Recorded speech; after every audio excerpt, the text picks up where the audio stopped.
So, did you enjoy it then? That's not the point. Wrong time, wrong place, wrong man.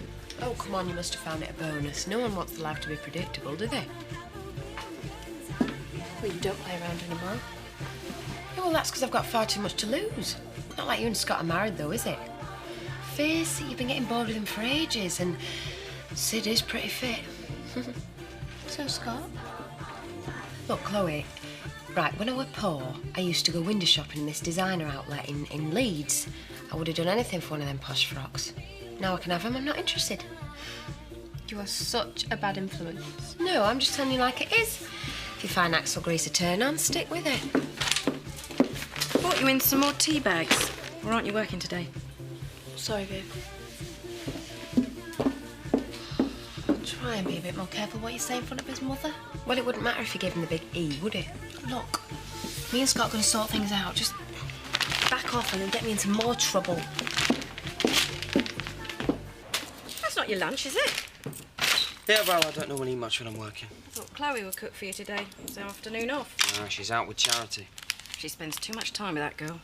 Oh, Mum, she's allowed her friends. Charity's always putting bad ideas into her head. I saw them earlier this morning. They were laughing about you. Oh, that's just girl talk. You know, you are a bit of a protective. And you're too trusting. Mark my words. There's something going on. Sometimes it feels like I'm settling down with him, and I'm too young for that. And sometimes he tries to be too flash, and that just gets him into a load of bother. And sometimes he takes me for granted, and I hate that. Yeah, all good reasons to have somebody waiting on the sub-bench. Hello, Sid. That's not the point. And I can't run 2 minute ones, that's just too complicated. Well, it's your life. But now he's in a mood with me, because I turned him down about going out tonight. Well, call him up and say you've changed your mind. Thought it'd go on better. Persuaded to go out and give Scott a meal in. Brilliant, yeah. And all them oysters and them kinds of food, they can be a real turn on, you know, yeah? What are you two laughing at? Oh, let me think. You? No, we were just making plans for tonight. But you know I wanted to go out tonight. Staying in will be much more fun. Trust me. We weren't laughing at you. Charity's always trying to make out that I'm not good enough for you. And she's just lucky. Hey, do you mind? That's my best mate you're talking about. Let's just leave her out of this. Well, I can't, can I? Because she keeps sticking her nose in, flashing her money about, just like with the holiday. She was just trying to help. And my mum overheard you laughing about me in the cafe. Now, she's the one that likes stirring things up, not Charity. She's the one that's got you in a mood. Oh, I'm not in a mood. I just want to know what you were laughing about. She was just trying to help me plan a meal for us for tonight. It was gonna be a surprise. When I asked you out, you turned me down flat. And now you want to plan a romantic meal? It doesn't add up. I don't know why I bothered. Well, neither do I. Make sure you don't overdo his steak. He likes it rare. I do know how to cook, Viv.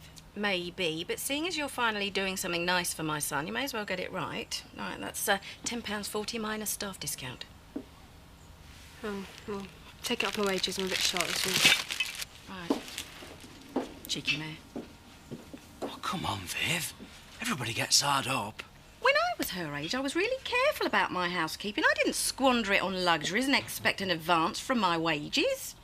Times change. I reckon she's got ideas above her station. She seems to think she's entitled to the same sort of lifestyle as Charity. That's why my Scott has to work all hours. The way they run their lives is up to him and her. It's none of our business. I never thought she was right for him.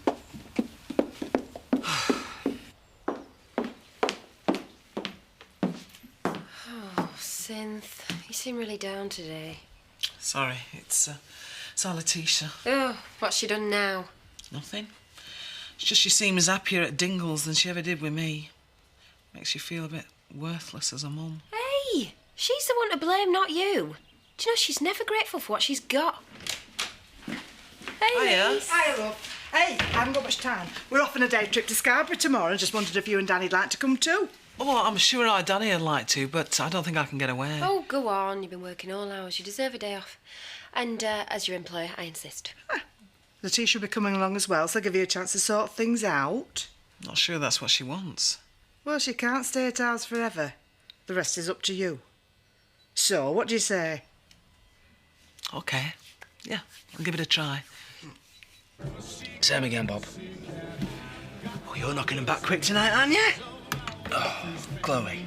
Oh, lovely girl. You know, she's the sort of girl most blokes would be rushing off home to, not sitting here drinking. I just can't seem to do right by her. You know, she wants the life that Charity's got, so I try and throw a few quid her way, and she doesn't like how I've done it. You know, all women are the same. Otherwise, they'd have to be grateful, and that's just against the principles. Well, what do I do about it? I'm a barman, not a counsellor. And I always think a bit better with a drink in my hand. You know, I don't know why that Louise hasn't seen through that creep yet. There's none so blind. I think they're a nice couple. Well, that's because you don't know him. Well, the speakers are fine. And how come you're not at home with your husband tonight? Because he's visiting Zoe. Decided to give it a miss this time. Oh, I don't blame you. It can't be much fun sitting with all them loonies. She's not a loony, Betty. She's just sick. Oh, it's same difference. Runs in that family, if you ask me. No offence, like.